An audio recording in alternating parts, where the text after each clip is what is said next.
सपने में अगर कई बार अपने आप को किसी व्यक्ति के साथ शारीरिक संबंध बनाते हुए आप देखते हैं तो हो जाइए सावधान, क्योंकि किसी ने अपनी दुश्मनी आपसे निभा ली है। अब आपका शरीर या तो बहुत ज्यादा स्थूल हो गया होगा, अंदर से कमजोर हो गया, या फिर आप बिल्कुल सूख कर कांटा होते जा रहे हैं। असमय ही वीर्यपात आपके शरीर में लगा रहता है, अकारण ही चिड़चिड़ापन आपके बदन में बना रहता है, और आपका शरीर अक्सर ऐसा महसूस होता है सुबह जब उठते हैं कि किसी ने हमें लाठियों से पीटा है। बदन टूटता रहता है। ये पुरुष के साथ भी हो सकता है, ये महिला के साथ भी हो सकता है। जय मां शीतला, मैं कड़ाधाम तीर्थ पुरोहित राम मिलन पंडा लेकर आया हूं आपके लिए ये नया विषय, क्योंकि अक्सर दरबार में ऐसे लोग आ रहे हैं जो अपनी इन शिकायतों को हमसे बार बार कहते हैं। तो मैंने सोचा कि उनके साथ साथ आपको भी ये विशेष जानकारी दे दूं, और जो हो सकता है, जितना सामर्थ्य है, जो विधि है मेरे पास, उसको भी मैं आपको बता दूं। तो क्यों ऐसा होता है हमारे साथ, आज हम लोग इस बारे में जानकारी लेंगे।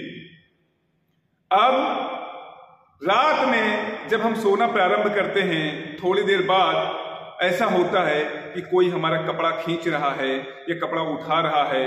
हमारी महिलाएं अक्सर इन चीजों की अक्सर भुक्तभोगी होती हैं, और उनके साथ ऐसा लगता है कि कोई सहवास कर रहा हो, कोई संभोग कर रहा हो।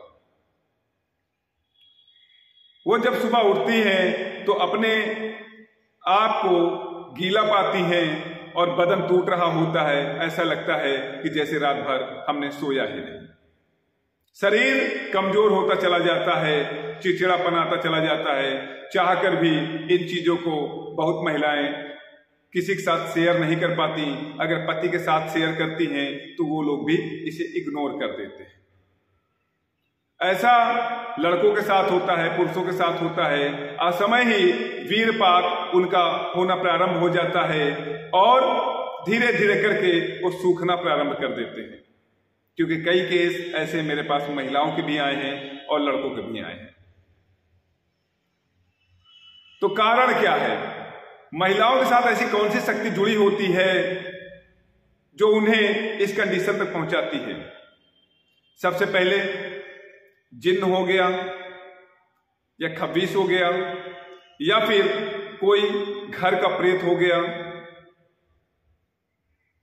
जिनकी आत्मा मरते समय पूरी काम वासना से डूबी रहती है और आखिरी क्षण तक वो काम वासना की कामना करते हैं। ऐसे लोग प्रेत बनने के बाद ये समझ लीजिए वो शरीर को भोग के लिए इस्तेमाल करते हैं। कई ओझा सोखा गुनिया होते हैं जो औरा को पहचान लेते हैं, ऐसे प्रेतों को पहचान लेते हैं, और जहां उनका एक्सीडेंट होता है या फिर वो मरते हैं तो उनको बंधन में कर लेते हैं और उनसे अपना काम निकलवाते हैं। क्यों? क्योंकि उन्हें धन की प्राप्ति हो रही है और उनके दुश्मन उन्हें धन दे रहे हैं। तो ये महिलाओं के साथ इतनी शक्तियां हो सकती हैं। पुरुषों के साथ चुड़ैल हो सकती है, पिशाचनी हो सकती है। ऐसे करके दो शक्तियां पुरुषों के साथ सहवास करती हैं और उनका शरीर का बिल्कुल से दोहन करती हैं। शरीर सूखता चला जाता है। शरीर सूखता है, इसके साथ ही साथ शरीर का खून कम होता है, और वो असमय ही ऐसी स्थिति में आ जाते हैं कि लगता है कि सालों से बीमार पड़े हैं। तो आज एक उपाय बता रहा हूं। इन उपायों से थोड़ा सा आपको रिलीफ होगा, आपको आराम मिलेगा, बाकी आपको इसका इलाज कराना पड़ेगा। जैसा कि मैंने अपने कल के एक वीडियो में कहा था, पीली सरसों ले लीजिए, और पीली सरसों लेने के बाद एक कड़वा तेल का दीपक ले लीजिए, कड़वा तेल का दीपक जला लीजिए, एक थाली में रख लीजिए। उस पीली सरसों को कड़वा तेल के दीपक में डाल दीजिए और बाती जो बनाइए रुई की ना हो बल्कि धागे की हो। धागा कौन सा हो? सूती धागा हो, जिसे हम कुकरी कहते हैं, पेड़ पर लपेटते हैं, वो हो। और उसको अपने शरीर के बराबर हम नाप के उसको बर के एक बाती बना लेंगे और उस बाती को रात को सोते समय अपने खटिया के पास में हम रख देंगे, बिस्तर के नीचे रख देंगे सोते समय, और बाती को जला देंगे, जो पीली सरसों उसी में डाल देंगे। और एक बार बजरंग बाण का हम पाठ करेंगे और बजरंग बाण का पाठ करने के बाद उनसे प्रार्थना करेंगे। हर शनिवार और मंगलवार आपकी ये क्रिया चालू रहेगी।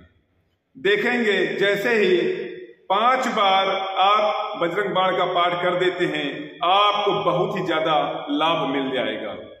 और फिर इसके बाद आप अच्छे से व्यक्ति से मिलकर अपना पूर्ण इलाज करवा लीजिए और आप खुशहाल होइए। चलिए मिलते हैं हम लोग इसी प्रकार के कुछ अगले वीडियो में, तब तक के लिए जय मां शीतला।